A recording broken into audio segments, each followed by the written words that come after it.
What's going on, everyone? So the Los Angeles Lakers are active in trying to acquire Jerami Grant, right? Jerami Grant would slot into the three spot beautifully, right? He's a guy that, he's compared to a Rui Hachimura, however you feel about who's better offensively and whatnot. Jerami Grant is a better natural three than Rui Hachimura is. Rui Hachimura is best as a slotted four, which is why the Lakers are even interested in Jerami Grant.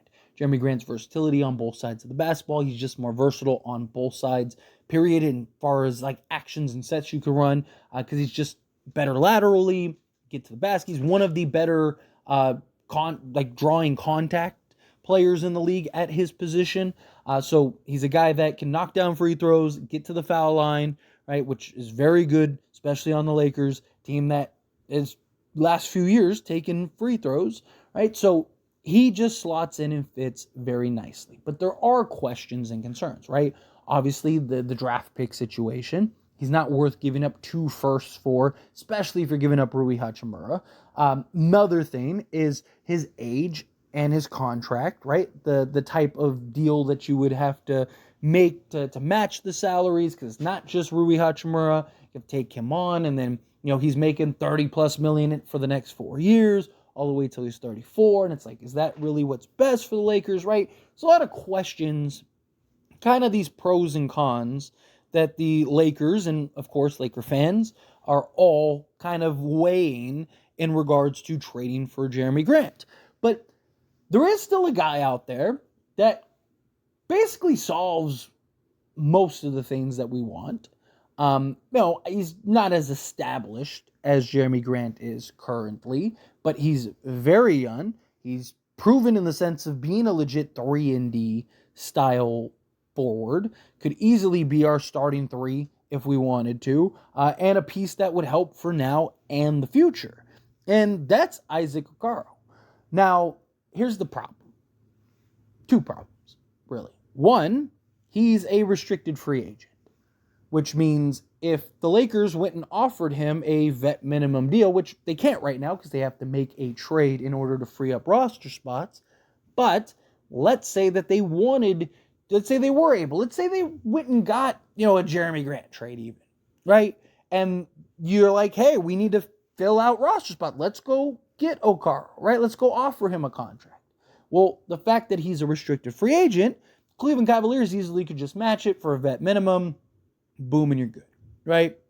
Now, the problem is you can't work out a sign and trade for him because you're over the first apron and you're only $45,000 from the second apron. So the sign and trade market is off the table now, right? So they can't even do that if they want to, right? You got to remember, the Lakers are trying to do all that stuff pre-LeBron's new contract, when LeBron was willing to take a discount to keep the Lakers under so they could work out a sign and trade. So now the Lakers are in this position to where it's like, how do you get Isaac Okoro? Now, one way is a kind of backdoor type of deal where it's like, hey, Cleveland, you don't really seem too interested in Okoro, right? We would love to get Okoro. We're going to go do this trade over here. Now, let's say it's Wendell Carter Jr. or something. Like, we're going to go do this trade over here. It's going to free up a roster spot. We'd really like Isaac Okoro, right? Why don't we work out a trade? And tell you what, why don't we pick a guy? You like Sam Merrill, right? I don't really want him. Don't really play him. Tell you what, we'll give you, you like Jalen Hood-Schifino? Sure, we'll give you Jalen Hood-Schifino for Sam Merrill. We'll even give you a second-round pick. And we're going to go sign Isaac Okoro and thank you for doing business. Right? Where you're not really signing trading for Isaac Okoro, but you are signing trading for Isaac Okoro. Get what I'm saying? Where the Lakers could do, like, the Lakers just traded for Sam Merrill or whoever, right? Like, Lakers just traded for why would the Lakers do that? Why would they make some random trade and give up Jalen Hood-Schifino and a second round pick for that, right? Oh, and really it's not, you weren't trading for Merrill, you were trading for Isaac Okoro, right? That was the deal, right? That's one way that you can make that happen. Other way is if Cleveland just doesn't want him, isn't really interested. But the problem is that you already have teams like the Brooklyn Nets who have at least had conversations about swapping, like a Dorian Finney-Smith for an Isaac Okoro. Obviously, there'd be other pieces and exchanges in that regard, but they've at least had the conversation. So far, nothing has materialized in that regard, but that kind of becomes a problem because there is interest, and if you're the Cavs, you're almost better off just giving him the vet minimum and keeping him than just letting him walk, right? If the Lakers could offer him like $10 million, then maybe Cleveland goes, it's a little too rich for our blood, right? But the fact that the Lakers can only offer a vet minimum, now maybe if the Lakers are able to clear off some cap space, right? Maybe they're able to pull off some type of trade and clear, the $5 million plus that they need to get the full taxpayer mid-level exception, right? And then maybe you could go to Isaac Okoro and offer him that, right? Which is like, I don't know, what is it, like $5.6 million, something like that, right? Maybe you could offer him that. Maybe the Cavs go, we don't really want to pay him that much, right? We don't really want to keep him regardless, which I don't know why they don't. Like, he's been very good for them, right? So, like, you look at Isaac Okoro. Let's break this down a little bit. So, Isaac Okoro, defensive rating. Let's start with the defensive side of things. He was a 115, a 114.9 if you want to be specific last year. His worst defensive rating was his rookie season, in which he was a 117.3. League average this year was like 117, 118, but that year it was like 116. So he's at worst, in his worst year has been league average. He has been better than league average every year he has been in the league. He has a average defensive rating of 114.3, which is very good. Now, to put that in perspective, right, for like say a Jerami Grant, right? So if you look up Jerami Grant's defensive rating, right, for his career, he's been last year, he was a 119.7. 119.7 last year. So that means Isaac Okoro was a 5-point better than what Jerami Grant was on the defense side of things. Now, offensively, right? One, you got to keep in mind, he's 23 years old, right? Goes a long way. He's 6'5", with a 6'8" wingspan, right? It's good size, good length. Slot in, basically defend 1 through 3 for you. In 69 games last year, he played 27 minutes per game. He started 42 of those games. He shot 49% from the field in total on 7 attempts. He shot 39% from three-point range on 3.1 attempts, which isn't a ton of attempts, but it's a good sign, right? It's what you want to see, because he's probably only going to take, maybe 5, probably, maybe 6.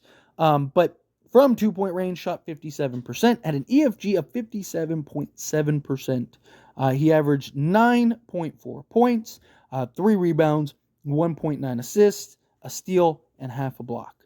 He also shot, last year, not great. He only took 2 free throw attempts per game, shot 68%, but every other year, he shot 75 or better, so that's a good sign. So, he's a guy that could be a legit 3-and-D.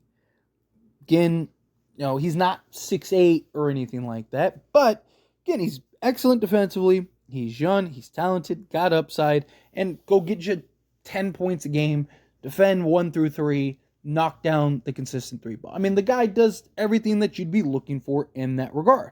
Now, again, he's not as big as a Jerami Grant, but you also wouldn't have to give up a bunch of firsts and do all this other stuff to go get him, right? Like, that's the difference, is that, like, you could just sign him. I mean, again, you'd have to, more likely than not, work something out with the Cleveland Cavaliers.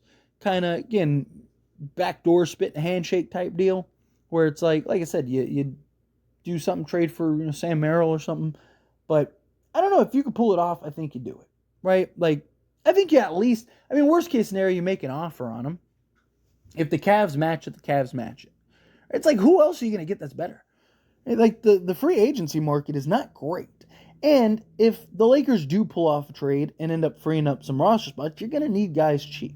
Right? So to me, I would, you sign Okoro, you tell him, like, hey, look, we want to keep you here long term, right?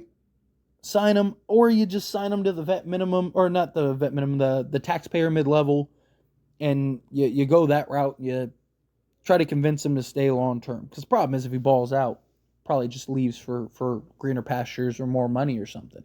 But if you're the Lakers, can you kind of like, hey, stick with us for 2 years so we can kind of get your broad rights, get what we need, and then we can go over, or maybe LeBron, if he's really good, maybe LeBron takes discount just to get him a bump, get him a little pay bump, right? Maybe get him like a Max Christie type deal where he's getting like 4 years, $8 million a year or something.